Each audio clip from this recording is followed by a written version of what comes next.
दोस्तों, आपने अभी तक यदि मेरे इस YouTube channel solutions of life problems को सब्सक्राइब नहीं किया है तो मेरी आपसे रिक्वेस्ट है कि आप सबसे पहले इस चैनल को सब्सक्राइब करें ताकि भविष्य में भी आने वाले वीडियोस को आप देख सकें। नमस्कार साथियों, आज मैं उपस्थित हुआ हूँ आपके सामने एक नए विषय को लेकर जिसका शीर्षक है यह समय भी बीत जाएगा। आप सभी इस बात से सहमत होंगे कि हमारे जीवन में कभी भी समय एक सा नहीं रहता। कभी सुख आता है, कभी दुख आता है। अपेक्षा यह हम सभी करते हैं कि जिंदगी में दुख ना आए, हमेशा ही सुख का ही समय चलता रहे, लेकिन हम जानते हैं कि ऐसा कभी संभव नहीं है, क्योंकि दिन आया है तो रात भी आएगी, रात बीतेगी फिर दिन आएगा और ये चक्र चलता रहेगा। तो कहीं ना कहीं हमारे सभी के मन में अपेक्षा होती है कि समय हमेशा एक सा रहे और अच्छा ही रहे, लेकिन कटु सत्य यह है कि समय बदलता रहेगा। आपको एक कहानी के माध्यम से दोस्तों मैं बताना चाहूंगा कि समय किस प्रकार से परिवर्तित होता है।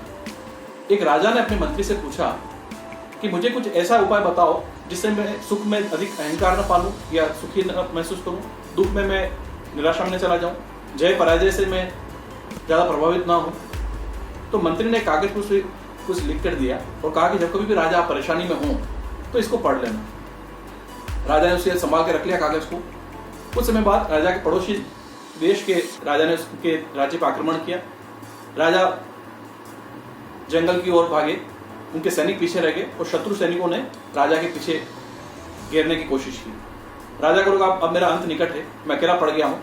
तो कहीं झाड़ियों में जाके राजा अपने घोड़े के साथ खड़े हो गए, छुप गए और उन्हें लगा कि अब जीवन का अंतिम क्षण निकट है तो मैं क्या करूँ। तभी उन्हें मंत्री की बात याद आई और उन्हें मंत्री की उस पर्ची को निकाला और पढ़ा। उसमें लिखा था यह समय भी बीत जाएगा।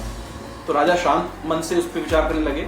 तो उन्हें लगा कि यदि मैं एक अच्छा राजा की तरह जीवन बिताया है और अभी मैं पराजय की कगार पर हूँ तो शायद ये समय भी बीत जाएगा। तो वो उनको एक मन को तसल्ली मिली, घबराहट उनकी कम हुई। बाद में शत्रु राजा के जो सैनिक थे दूसरी तरफ चले गए। राजा पुनः अपने राज्य की ओर लौटा, अपने सैनिकों को एकत्रित किया और वापस पड़ोसी राजा के साथ युद्ध किया और युद्ध करके जीत लिया। युद्ध जीतने के बाद राजा के मन में अहंकार आ गया। लोगों को उसने यह नहीं बताया कि मेरे एक मंत्री की राय से मैंने अपने आप को उस परेशानी से उबारा। उसने सारा श्रेय स्वयं लेने की कोशिश की, लेकिन जब वह इस श्रेय को ले रहा था तो मंत्री दूर खड़ा खड़ा मुस्कुरा रहा था। राजा को पुनः याद आया कि यह अहंकार का समय नहीं है और उस पर्ची को खोल के उसने फिर पढ़ा। उसमें कहा यह समय भी बीत जाएगा। उसे फिर ज्ञान हुआ कि अभी यदि मैं अहंकार कर रहा हूँ कि मैं पुनः राजा बन गया हूँ, जीत कर विजेता बनकर, फिर किसी दिन हार सकता हूँ। तो उसने पुनः सामान्य स्थिति में आया और अपने मंत्री को श्रेय दिया इस बात का कि मंत्री की राय से ही मैं जीता हूं। तो मात्र एक छोटा सा वाक्य कि यह समय भी बीत जाएगा, उससे आप सोचिए किसी व्यक्ति को कितना बड़ा संबल मिला है। आज दोस्तों पूरा विश्व जिस महामारी की परेशानी से संघर्ष कर रहा है, एक चुनौती के रूप में इसे देख रहा है, मेरा मानना है कि इसमें 1% भी हमें बिल्कुल विचलित होने की आवश्यकता नहीं है, चिंता करने की आवश्यकता नहीं है। परेशानी निश्चित रूप से बड़ी है, लेकिन आप पूर्ण विश्वास रखें अपने आप पर, ईश्वर पर, और अपने आप को यही याद दिलाएं कि यह समय भी बीत जाएगा। आपने और हमने बहुत सारी परेशानी अपनी जिंदगी में देखी है, लेकिन वह भी समय बीत गया।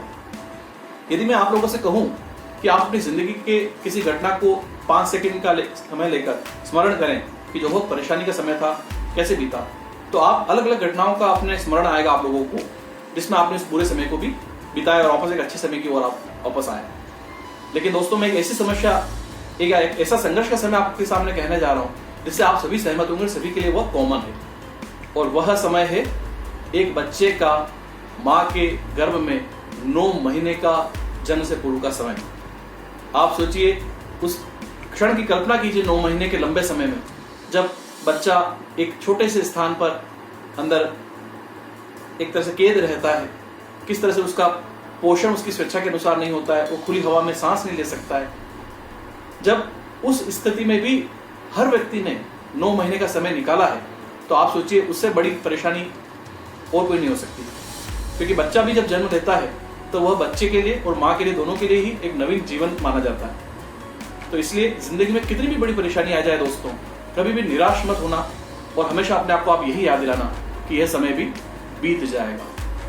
हमें हर परिस्थिति में आशावादी बने रहना है और अपने आप को ये याद दिलाना है कि मैं इस परेशानी से बाहर निकल जाऊंगा। कितनी बार जब मैं कहता हूं कि आप ईश्वर पर भरोसा रखिए, ईश्वर आपको उस समस्या के समाधान अवश्य प्रदान करेंगे, तो जो लोग ईश्वर पर भरोसा नहीं करते हैं उनका कुतर्क होता है कि ईश्वर समस्या का समाधान दे रहे तो हमें पुरुषार्थ की आवश्यकता कहाँ है। तो मैं उन्हें कहता हूं कि जंगल का राजा शेर को माना जाता है, लेकिन शेर यद्यपि राजा है फिर भी यदि अपनी इच्छा से मुंह खोल के बैठ जाए तो एक खरगोश भी उसके मुंह में आकर नहीं कहेगा कि आज आप मुझे खा लीजिए। राजा होने के बावजूद भी उस शेर को मेहनत करनी है, शिकार के लिए दौड़ लगानी है, और कई बार मुंह की खानी है, शिकार में असफल होगा हुआ, फिर शायद उसको भोजन मिलेगा। तो हमारे पास हम मान के चलते हैं कि पुरुषार्थ हमारे हाथ में है, नियति और भाग्य हमारे हाथ में वैसे भी नहीं है, तो हमें अपना पुरुषार्थ करना है, लेकिन कहने के उसका जो परिणाम है वो ईश्वर पर छोड़ना है। ईश्वर किस प्रकार से आपकी सहायता करते हैं इसका मैं आपको एक बहुत सुंदर घटना के माध्यम से उदाहरण देना चाहूंगा।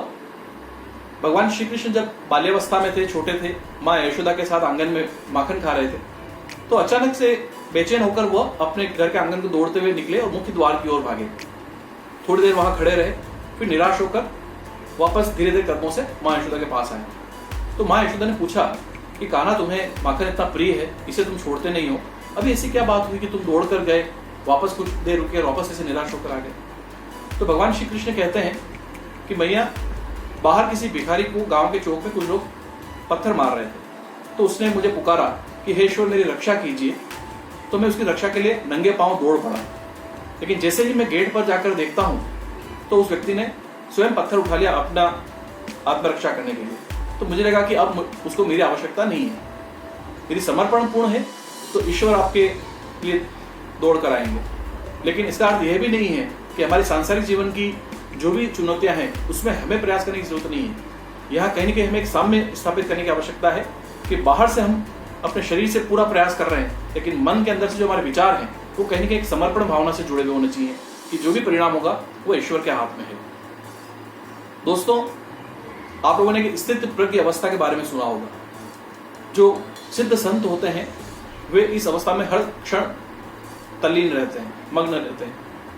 ये ऐसी अवस्था है जिसमें इंसान सुख दुख में भी संभव रहता है, जय पराजय हो, लाभ हानि हो, कुछ भी हो, वो हमेशा एक ही भाव में रहते हैं।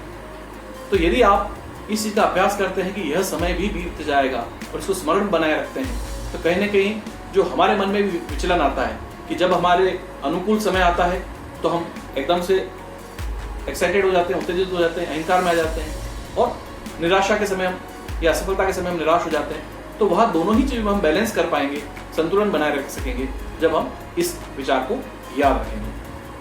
प्रकृति भी हमें दोस्तों इस विषय में सीधा संकेत देती है कि एक हरा भरा पेड़ पतझड़ के मौसम में जब उसे सारे पत्ते झड़ जाते हैं तो बिल्कुल ही ऐसा लगता है कि एक ठूंठ की तरह वो पेड़ दिख रहा है। क्या उस पर कभी जीवन आएगा? लेकिन प्रकृति सिखाती है कि पतझड़ के बाद फिर बसंत आएगा, फिर नए नए पत्ते उसमें फूटते हैं और वापस वो पेड़ हरा भरा हो जाता है। दिन और रात का चक्र भी हमें यही ज्ञान देता है कि दिन आपका सुख है, रात आपका दुख के समान है, तो इसका भी चक्र चलता रहता है। हाँ, ये अवश्य हो सकता है कि रात कभी अपेक्षा से ज्यादा लंबी हो सकती है, कभी छोटी हो सकती है। दुख यदि जिंदगी में आया तो आप मान के चलिए उसका समाधान भी आएगा। हो सकता है कभी समय से आए, हो सकता है देर से आए, लेकिन यदि हम अपना प्रयास जारी रखते हैं, ईश्वर पर भरोसा रखते हैं और ईश्वर को साक्षी रखकर हर क्षण यही विचार बनाए रखते हैं कि यह समय भी बीत जाएगा, तो पूरा यकीन मान के चलिए दोस्तों, आप उस दुख के समय भी उतने दुखी अपने आप को महसूस नहीं करेंगे जैसा आप सामान्य परिस्थिति। मित्रों, आज पूरा विश्व जिस चुनौती को देख रहा है, जो संघर्ष हम कर रहे हैं, इसमें मेरी आप एक ही बात ध्यान रखना। कितनी बार लोग तर्क कुतर्क करते हैं, लेकिन मैं छोटी सी बात आपसे निवेदन के रूप में कह रहा हूँ कि जहाँ डॉक्टर मरीजों का इलाज कर रहे हैं, दूसरे व्यवस्था बनाए रखने के लिए पुलिस और सफाई कर्मी सब लगे हुए हैं, वैज्ञानिक दवा को खोजने में लगे हुए हैं, लेकिन यदि हम इनमें से किसी भी श्रेणी में नहीं आते हैं और एक बड़ा परसेंटेज जो है लोगों का वो अलग ही है जो इन कैटेगरी में नहीं आता है, तो हम क्या सहयोग कर सकते हैं? हम सरकार के दिए हुए निर्देशों का पालन कर सकते हैं, हम ईश्वर से प्रार्थना कर सकते हैं कि हम इस परिस्थिति से उभरें, और कहीं कहीं हमें सहयोग देना चाहिए इस परिस्थिति से उभरने में।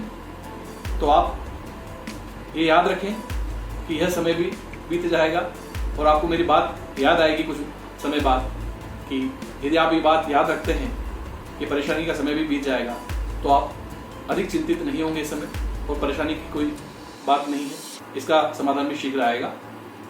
आप अपना और अपने परिवार का ख्याल रखें दोस्तों। पुनः आपसे मुलाकात होगी एक नए वीडियो और एक नए विषय के साथ। धन्यवाद।